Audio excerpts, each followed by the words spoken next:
ஒரு ஊர் உலகமெல்லாம் சுற்றக்கூடிய ஒரு பெரிய வியாபாரி இருந்தார்.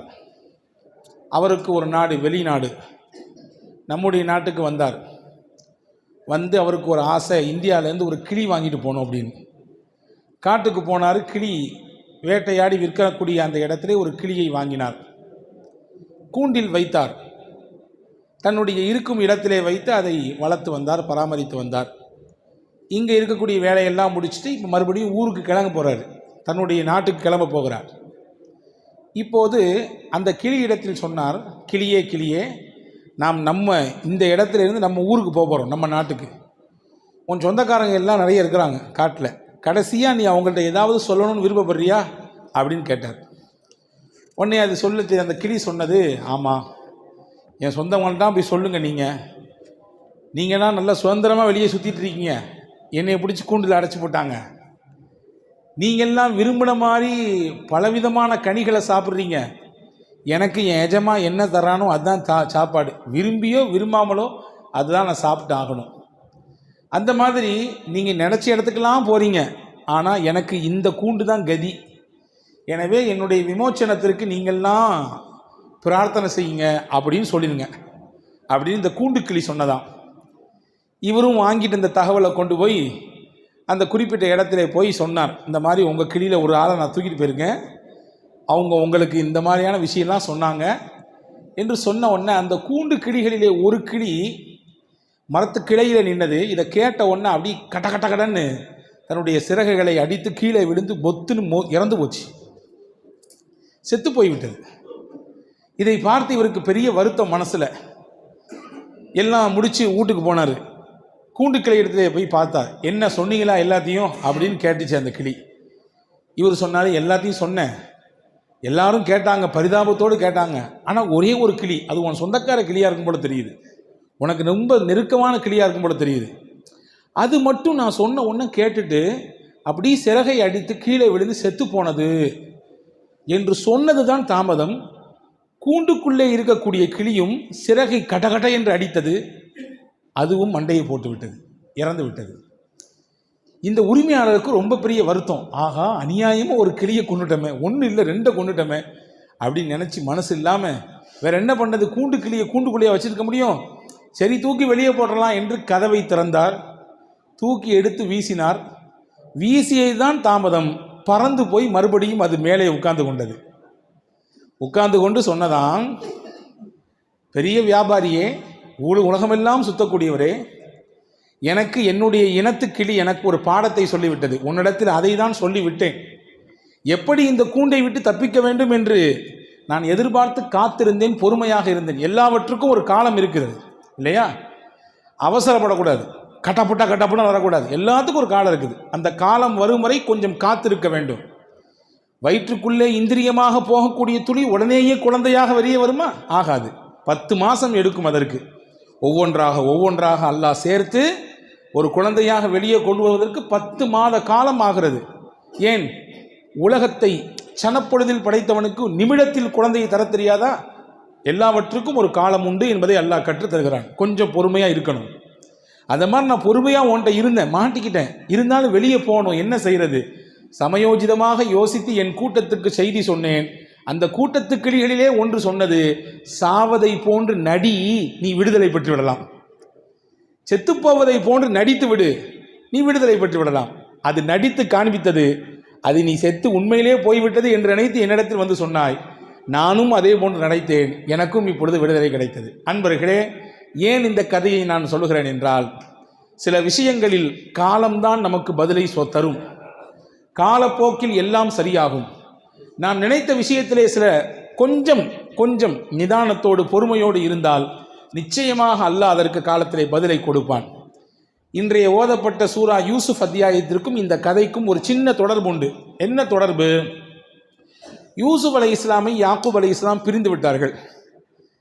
வெளியில் கூட்டு போகிறோம், விளையாட கூட்டு போகிறோம் பிள்ளைய அப்படின்னு சொல்லி கூட்டு போன எங்கள் சகோதரர்கள் என்ன செஞ்சாங்க, நமக்கு வரலாறு தெரியும், கிணத்தில் தூக்கி போட்டு விட்டு வந்து விட்டார்கள். வந்தவர்கள் எல்லாம் பொறாமை, அன்னைக்கே இருந்திருக்கு பொறாமை ஒருத்தரின் மீது. இத்தனைக்கும் ஒரு தகப்பனாருக்கு பிறந்த பிள்ளைகள் தான் எல்லாரும். கொஞ்சம் கூடுதலான பிரியம் யாக்கூப் நபிக்கு யூசுப் நபி மீது. காரணம், கொஞ்சம் ரொம்ப அழகாக இருப்பாங்க, மட்டுமல்ல இயற்கையாக பிரியம். ஏங்க ஒரு வீட்டில் 4 குழந்தை இருக்குது ஒரு அப்பாவுக்கு, ஒரு பிள்ளை மேலே கொஞ்சம் பிரியம் கூட தான் இருக்கும், அது ஒன்றும் தப்பு இல்லையே. அந்த பிரியத்தை காரணம் காட்டி பாகுபாடு காட்டுவது தான் தப்பு. இவருக்கு ஒரு மாதிரி செஞ்சுறது, அவருக்கு வேற மாதிரி செய்கிறது, கடைசி கடைக்குட்டி பிள்ளைக்கு எல்லாத்தையும் கொடுத்துட்றது, பிள்ளைங்க நடுத்தரில், இப்படி செய்யக்கூடாது. எல்லாருக்கும் ஈவனாக இருக்கணும். அதே நேரத்தில் கல்பு சம்பந்தப்பட்டது பிரியம் என்பது அதிலே கொஞ்சம் முன்ன பின்ன இருந்தால் அதில் நம்ம ஒன்றும் செய்யலாது.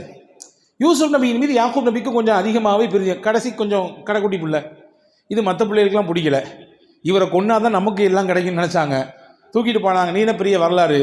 கிணத்துக்குள்ளே போட்டுவிட்டு வந்து சொன்னார்கள், நம்ம தம்பியை ஓனாய் அடித்து சாப்பிடுச்சு, வேணா பாருங்க சட்டை. அந்த சட்டையை தூக்கி காமிச்சாங்க. பாருங்க, அதுலேயும் தப்பு பண்ணுறவன் பொதுவாகவே பெரும்பாலும் ஒரு இடத்துல தடயத்தை விட்டு விட்டு தான் போவான். இயற்கையாக நடக்கிறான்னா நிச்சயமாக அதில் எந்த இதுவும் இருக்காது. தப்பு பண்ணுறான்னா ஏதாவது ஒரு விஷயத்தை விட்டு விட்டு தான் போவான். அதை வைத்துத்தான் துப்பு தொடங்குவார்கள் இல்லையா? இங்கே என்ன தப்பு பண்ணார்கள்? சட்டையை அப்படியே கொண்டு வந்து கொடுத்தார்கள். ஓனாய் கடிச்சிருந்துச்சுன்னா அந்த சட்டை ஃபுல்லாக ரத்தமாக இருக்குது, கிழிச்சிருக்குமா வேண்டாமா? கிழியவே இல்லை, அப்படி இருக்குது சட்டை, போட்ட சட்டை, ஆனால் ரத்தமாக இருக்குது. அப்போ புரிஞ்சுக்கிட்டாங்க யாக்கூப் நபி, இந்த பயலுக்கு தான் ஏதோ தந்திரம் பண்ணியிருக்காங்க அப்படின்னு. அப்போ தான் சொன்னாங்க, ஃபஸபுருன் ஜமீல் வல்லாஹுல் முஸ்தஆனு அலா மா தஸிஃபூன். அழகிய பொறுமையை நான் இப்பொழுது மேற்கொள்ள போகிறேன். பொறுமையே அழகுதான். ஆனால் யாக்கூப் நபி சொல்கிறாங்க அழகிய பொறுமைன்றாங்க.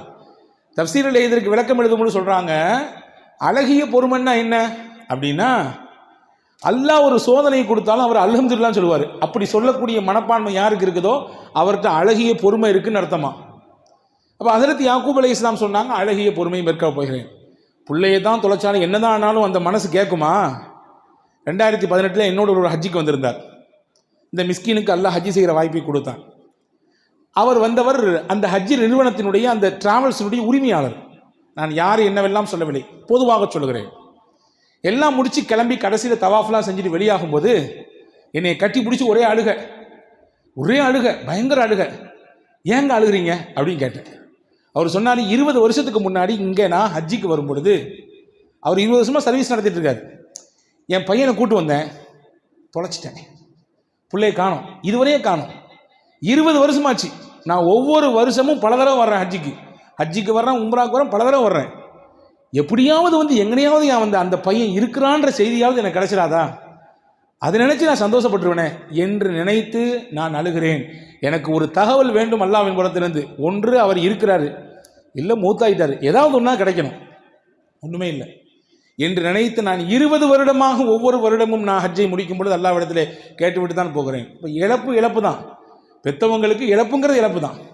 யாக்கூப் நபி 20 வருஷமாக ஹஜ்ரத் யூசுப் அலைஹிஸ்ஸலாம் பிரிஞ்சிருந்தாங்க. வரலாற்றில் எடுத்துறாங்க. சின்ன பிள்ளையிலே போன யூசுப் அலைஹிஸ்ஸலாம் மறுபடியும் யாக்கூப் நபியை பார்ப்பதற்கு 20 வருடங்கள் ஆனது. அந்த 20 வருடமும் ஹஜ்ரத் யாக்கூப் அலைஹிஸ்ஸலாம் பொறுமையாக இருந்தாங்க அல்லாஹ்ட்ட. எந்த அளவுக்கு யாக்கூப் அலைஹிஸ்ஸலாம் மனம் வருத்தப்பட்டார்கள், எந்த அளவுக்கு அவர்கள் சோதனைக்கு உள்ளாக்கப்பட்டாங்கன்னா, பிள்ளையை தொலைச்சிட்டு அழுது அழுது அழுது கண்ணில் இருந்து அப்படி கண்ணீர் வந்து ஒரு கட்டத்தில் கண்ணீரே இல்லைன்னு நிலைமை வந்து பார்வையே மங்கி போச்சு.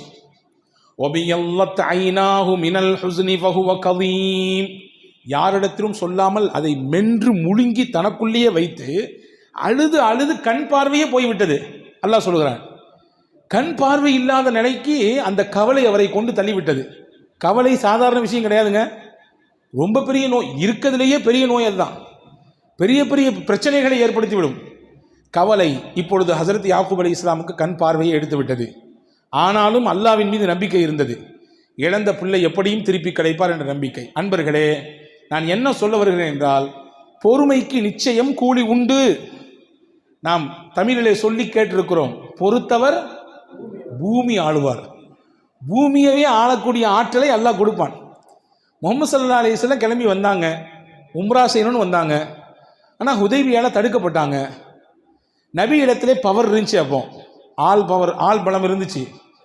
அதே மாதிரி சொன்னால் ஒரு நபர் 10 பேரை இல்லை 100 பேரையும் எதிர்கொள்ளக்கூடிய ஆற்றல் இருந்துச்சு, பலம் இருந்துச்சு. ஏன்னா பத்ரை பார்த்துட்டாங்க, உஹதை பார்த்துட்டாங்க, பல யுத்த களங்களை பார்த்துட்டாங்க. ஆனாலும் நபி ஸல்லல்லாஹு அலைஹி வஸல்லம் தடுக்கப்பட்ட பொழுது ஸல்லல்லாஹு அலைஹி வஸல்லம் திரும்பி போயிடலான்னாங்க.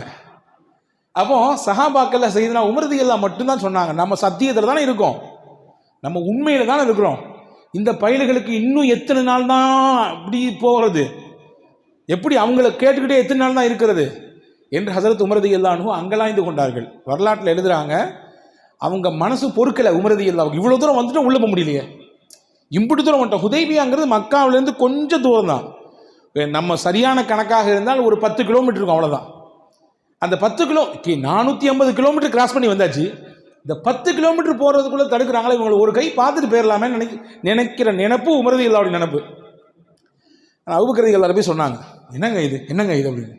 அபூபக்கர் ஒரே ஒரு வார்த்தை தான் சொன்னாங்க, உமர், உங்களை போன்று என்னை போன்று முடிவெடுக்கக்கூடியவர்கள் முகமது நபி கிடையாது, அவர்கள் அல்லாஹ்வின் தூதர், அவர் அல்லாஹ்வின் நபி, அல்லாஹ்வின் உத்தரவு என்னவோ அதை தான் அவர்கள் செயல்படுத்துவார்கள்.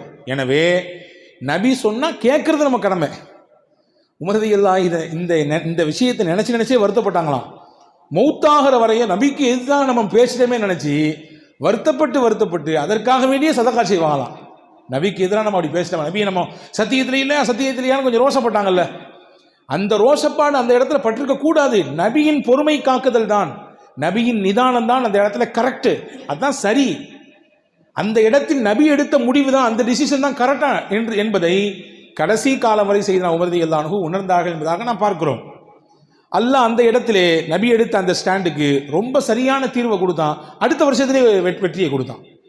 எந்த நகரம் போகக்கூடாது வரக்கூடாது திரும்பி போங்கள் என்று சொன்னார்களோ அந்த நகரத்திற்குள்ளே அடுத்த ஆண்டிலேயே வெற்றி வாகை சூடி போகும் அளவிற்கு உண்டான வாய்ப்பை அல்லாஹ் தந்தான். இப்போ பொறுமைக்கு நிச்சயமாக கூலி உண்டு. பாருங்க, யாக்கூப் அலைஹிஸ்ஸலாம் பொறுமையாக இருந்தாங்க. 1 வருஷம் இல்லை, 2 வருஷம் இல்லை, 20 வருஷம் பொறுமையாக இருந்தாங்க. 20 வருஷ பொறுமையினுடைய வெளிப்பாடு உங்களுடைய பார்வை போச்சு.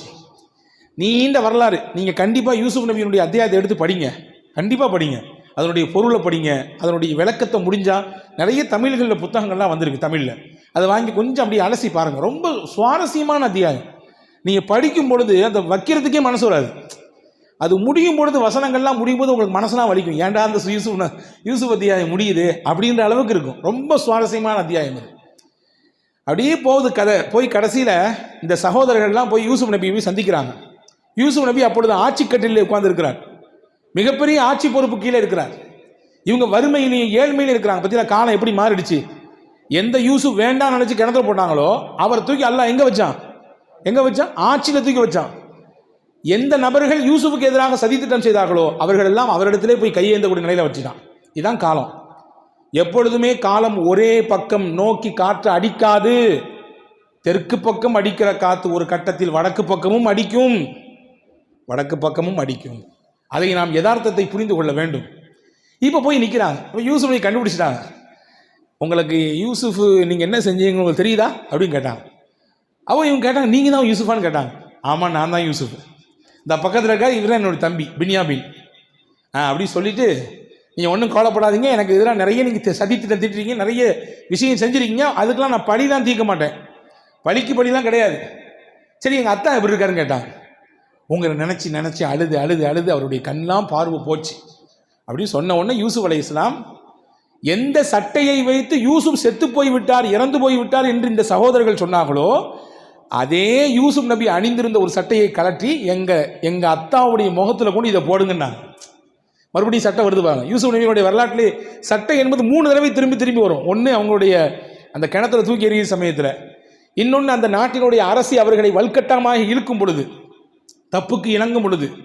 அவங்க இணங்க மாட்டேன்னு சொன்னாங்க, சட்டையை பிடிச்சி இழுத்தாங்க, அந்த சட்டை பின்பக்கம் கிழிஞ்சு போச்சு.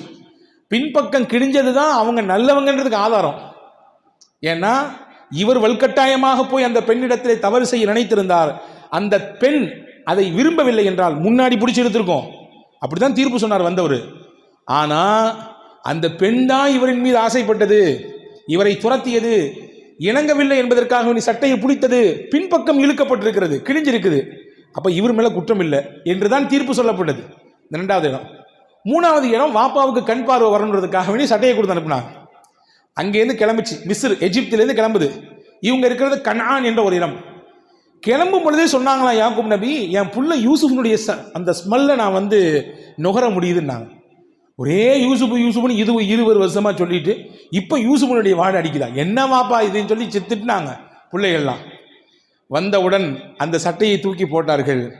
அல்லாஹ் சொல்கிறான், ஃபர்தத்த பசீரா, பரிபூரண பார்வையை நாம் திருப்பி கொடுத்தோம்ன்றான் அல்லாஹ். எந்த பார்வை யாக்கூப் நபிக்கு பறிபோனதோ கவலையினாலே, பிள்ளையினுடைய இழப்பினாலே, அதே பார்வையை அதே பிள்ளையினுடைய மேனியில் பட்ட அந்த ஆடையின் மூலமாக அதிலே இருந்த வரக்கத்தை வைத்து அல்லாஹ் அவர்களுக்கு பார்வையை கொடுத்தான். இதான் சமீபத்தில் நான் ஒரு வாசகம் படித்தேன். ரொம்ப அந்த வாசகம் ரொம்ப ஈர்ப்பாக இருந்துச்சு. கமீசு யூசுஃப ல யதி இல்லா லிமன் கான சபுருஹு யாக்கூபா. யூசுஃபினுடைய சட்டை யாருக்கெல்லாம் வேண்டும் என்று நினைக்கிறீர்களோ நீங்களெல்லாம் யாக்கூபை போன்று பொறுமையாக இருக்க வேண்டும். யூசுஃபுடைய சட்டை எப்படி கிடைச்சது யாக்கூப் அலைஹிஸ்ஸலாமுக்கு? 20 வருஷ பொறுமை. 20 வருஷ பொறுமைக்கு அல்லாஹ் கொடுத்த தீர்வு அந்த சட்டையை அனுப்பி வைத்து பரிபூரண பார்வையை மறுபடியும் கொடுத்தான். இதுதான் வாழ்க்கை. எல்லாமே உடனே நடந்துடணும், உடனே எல்லாம் நடந்துடணும், நினைச்சதெல்லாம் அப்படி முடிச்சிடணும், உடனே கட்டிடணும், உடனே வேலைக்கு போயிடணும், உடனே நிறைய சம்பளம். இன்னைக்கு உள்ள பெரிய ஒரு குறையாக நான் பார்க்கிறேன். எடுத்த உடனே ஒரு ஹை லெவலில் போய் உட்காந்துடணும், உடனே போய் ஏறி உட்கார். நடக்காது. எல்லாத்துக்கும் ஒரு காலம் ஆகும், எல்லாத்துக்கும் ஒரு டூரேஷன் இருக்குது. அதை கடக்கும் பொழுதுதான் நம்மால் அதை வெற்றி கொள்ள முடியும் என்பதை, அந்த யதார்த்தத்தை நாம் புரிந்து கொள்ள வேண்டும். இதை தான் ரப்புல் ஆலமீன் அல்லாஹ் சொல்லுகிறான். இந்த இடத்துல கவனிக்க வேண்டிய விஷயம் என்னன்னா, இந்த வார்த்தையை யாக்கூப் அலைஹிஸ்ஸலாம் 2 தடவை சொல்றாங்க இதே அத்தியாயத்தில். ஃபஸபுருன் ஜமீல், அழகிய பொறுமையை நான் மேற்கொள்ள போகிறேன். ஃபஸபுருன் ஜமீல், அழகிய பொறுமையை நான் மேற்கொள்ள போகிறேன். 2 தடவை சொல்றாங்க. எனவே அல்லாஹு தஆலா ரெட்டிப்பான சந்தோஷத்தை கொடுத்தான். யூசுப் நபியையும் இழந்தார்கள் ஹஜ்ரத் யாக்கூப் அலைஹிஸ்ஸலாம், அவரோடு பிறந்த பின்யாமீனையும் இழந்தார்கள். 2 பிள்ளையுமே சேர்த்து அல்லாஹ் கொடுத்தான். இழந்த 2ஐயுமே 2ஆக சேர்த்து அல்லாஹ் திருப்பி கொடுத்தான். ஒன்றை புரிந்து கொள்ள வேண்டும். வாழ்க்கையில் ஒரு இழப்பு ஏற்படுகிறது என்றால், வாழ்க்கையிலே நமக்கு ஏதாவது ஒரு சறுக்கல் ஏற்படுகிறது என்றால், அல்லாஹ்வின் நாட்டம் இது, இப்படித்தான் நடக்க வேண்டும் என்று இருந்திருக்கிறது. நிச்சயம் அல்லாஹ் நம்மை ஒருபொழுதும் கைவிட மாட்டான், அவனுடைய உதவி நமக்கு கிடைக்கும் என்று 100% நீங்கள் கல்பிலிருந்து இந்த வார்த்தையை வெளிப்படுத்தினால், சத்தியம் சொல்லுகிறேன், நீங்கள் எழுதி வேண்டுமானால் வைத்துக் கொள்ளுங்கள், நிச்சயம் நீங்கள் என்ன இழந்தீர்களோ அதை 2ஆக அல்லாஹ் திருப்பி தருவான். 2ஆக திருப்பி தருவான். நான் வயதில் சின்னவன் தான், ஆனாலும் இதில் எனக்கு அனுபவம் இருக்கிறது. வயதில் குறைந்தவன் தான், ஆனால் எனக்கு இதில் அனுபவம் இருக்கிறது. அல்லாஹ்விற்காக வேண்டி ஒரு இழப்பை ஏற்றுக்கொண்டால் நிச்சயம் அந்த இழப்பு இழப்பாகவே நிற்காது. நம் வாழ்க்கையிலே இரட்டிப்பான மகிழ்ச்சியாக அல்லாஹ் தருவான். அதற்கு ஒரே ஒரு ஹதீஸை நினைவில் வையுங்கள்.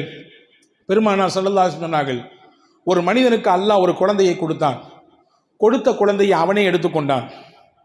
எடுத்த பிறகு மலக்குகளை கூப்பிட்டு விசாரிப்பான், என்னுடைய அடியானினுடைய ஈரக்குலையை நீங்கள் எடுத்து வந்து விட்டீர்களா? மலக்கு சொல்லுவார், ஆமாம். என் அடியானுடைய உயிரை நீங்கள் பறித்து வந்து விட்டீர்களா? ஆமாம் யா அல்லாஹ். அந்த நேரத்தில் என் அடியான் என்ன சொன்னான்? இன்னா லில்லாஹி வ இன்னா இலைஹி ராஜிஊன். இப்படி சொல்லிட்டு, அல்லாஹ் நீ தான் கொடுத்த ரப்பே, நீனே எடுத்துக்கிட்ட, இதில் குறப்படுறதுக்கு ஒன்றும் இல்லை. கொடுத்தது நீ, என்னுடைய ஆற்றலா, என்னுடைய முயற்சியா, என்னுடைய உடல் தெம்பா? கிடையாது.